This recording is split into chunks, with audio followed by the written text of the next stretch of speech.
मेरे बुजुर्गों, नौजवान साथियों, प्यारे बच्चों, मातृशक्ति और पत्रकार बंधु, देखिए आप बहुत देर से बैठे, ठंड का भी समय है और सभी साथियों ने अपनी तफसील से आपसे बात करी है और मैं समझता हूं हम कोई करे ना करे, आपको सब इल्म है इस बात का कि 9 साल में क्या हुआ और पहले कांग्रेस की सरकार थी जब मेवात का क्या हुआ।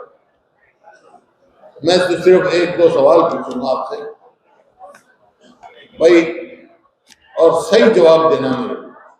9 साल हुए हैं बीजेपी की सरकार को हरियाणा में और केंद्र में, और यहाँ बीजेपी जेजेपी की सरकार चल रही है। आप ये बताओ 9 साल में मेवात में कोई काम हुआ? फिर कोई बात करने की जरूरत ही नहीं जब आप सब समझते हो इस बात को।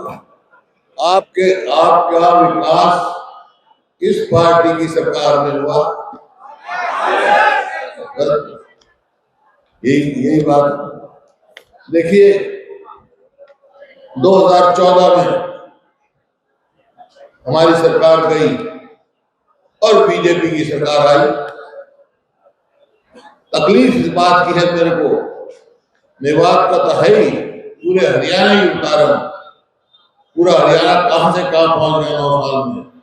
2014 में हरियाणा प्रति व्यक्ति आय में, प्रति व्यक्ति निवेश में, कानून व्यवस्था में, नौकरी देने में, खेल और खिलाड़ियों में पूरे देश में नंबर 1 था 2014 में।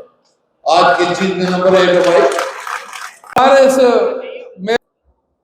मैं आपको सबसे पहले इस नव वर्ष 2024 की हार्दिक शुभकामनाएं और बधाई देना चाहूंगा और मैं प्रभु से ये कामना करूंगा कि 2023 की जो गलत यादें थी, जो 2023 में जो हमारे जीवन में जो गलत घटा था, उन यादों को एक दुआ सुपन समझ करके उनको छोड़ देकर और जो अच्छे काम हुए हैं उनको शक्ति मान करके 2024 में अपने इस इलाके का, अपने बच्चों का, अपने इस प्रदेश का और देश का भविष्य उज्जवल करने के लिए, सुख समृद्धि के लिए मैं आप सबके लिए सुख समृद्धि की कामना करता हूं।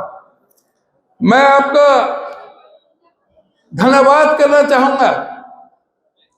आज कार्यकर्ता सम्मेलन था, लेकिन कार्यकर्ता सम्मेलन में जिस तरह से जो आपका जनसमूह जिस तरह से उमड़ करके आया, इस बात का प्रतीक है कि आने वाला समय कांग्रेस पार्टी का है। इस प्रदेश से भारतीय जनता पार्टी जा रही है और कांग्रेस पार्टी आ रही है। मैं आपसे यह अवश्य कहना चाहूंगा कि आज कार्यकर्ता सम्मेलन था, हमें ये सुनिश्चित करना पड़ेगा,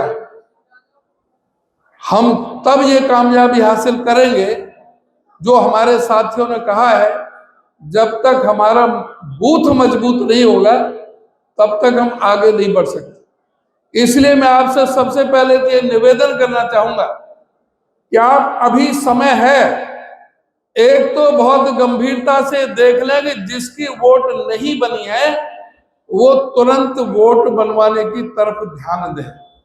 जिसकी वोट नहीं बनी है उसकी वोट बनवाए, ये जो महत्वपूर्ण कार्य है। और किसी की वोट गलत जो बनी हुई है, क्योंकि सामने बहुत षड्यंत्रकारी पार्टी है, उन्होंने फर्जी वोटें बहुत बनाने का उनका चलन है।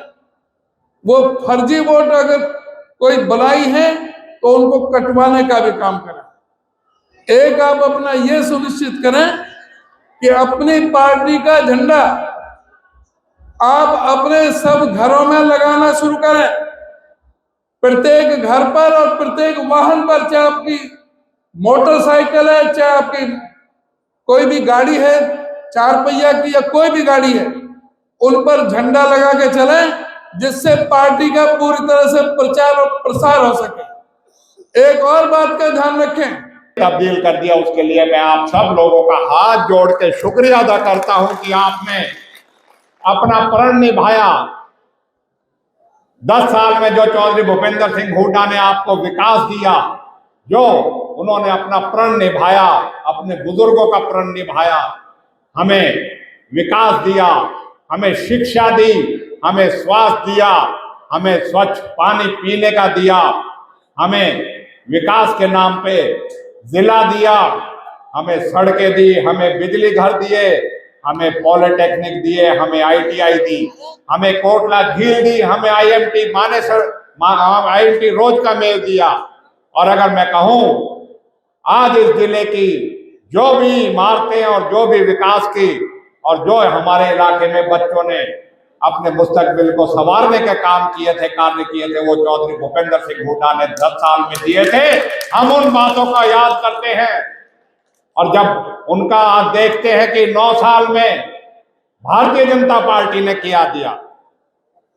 साथियों, जो भी हमारी परियोजनाएं थी, चौधरी भूपेंद्र सिंह हुड्डा ने MDO का रीजनल सेंटर नगीना में अनाउंस किया था।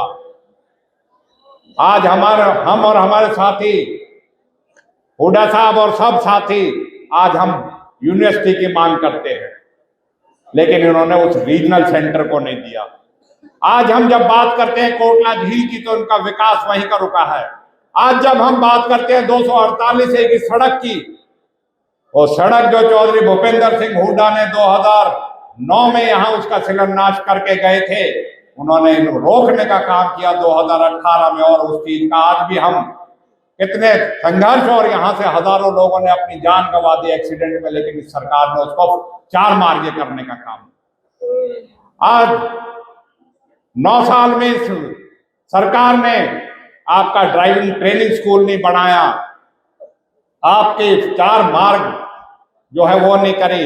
और जो चौधरी भूपेंद्र सिंह हुड्डा ने, मैं कहूंगा कि एक ऐसी सौगात, जॉइंट पंजाब में एक ही मेडिकल कॉलेज होता था रोहतक का, उसके बाद हरियाणा बनने के बाद दूसरा मेडिकल कॉलेज कोई बना, वो हमारे शहीद हसन खां मेवाती के नाम पर नाम रखा गया और उसका 700 करोड़ रुपए से मेडिकल कॉलेज बनाया। साथियों, आज दिल पे हाथ रख के कहिए, आपको लगता है कि वो मेडिकल कॉलेज का जो इस सरकार ने हाल कर रखा है, उसके लिए कौन जिम्मेवार? बीजेपी है कि नहीं है जिम्मेवार?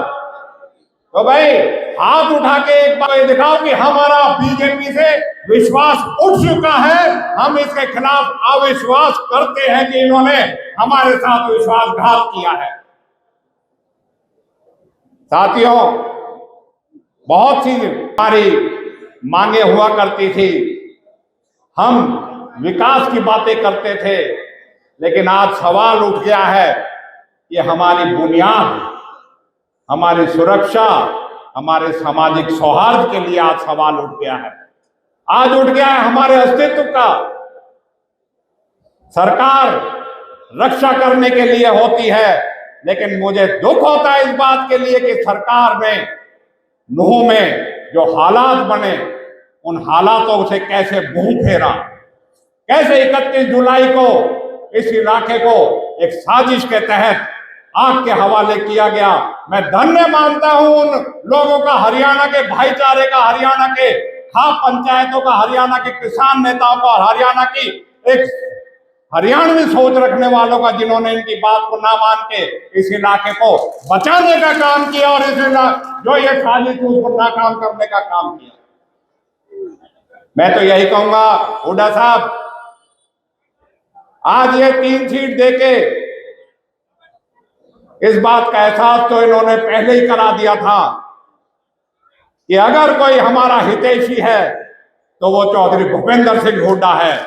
और आज मैं आपके माध्यम से कहना चाहूंगा, हमारे साथियों ने कहा है 5 सीटों की, इन्होंने ना तो लोकसभा में 2019 में कोई कमी छोड़ी थी, ना विधानसभा में कोई कमी छोड़ी थी। और चौधरी साहब, आपका जो आदेश होगा, आपका जो नेतृत्व है, उसमें हमें पूर्ण विश्वास है। हम पूरी तरीके से कांग्रेस का झंडा और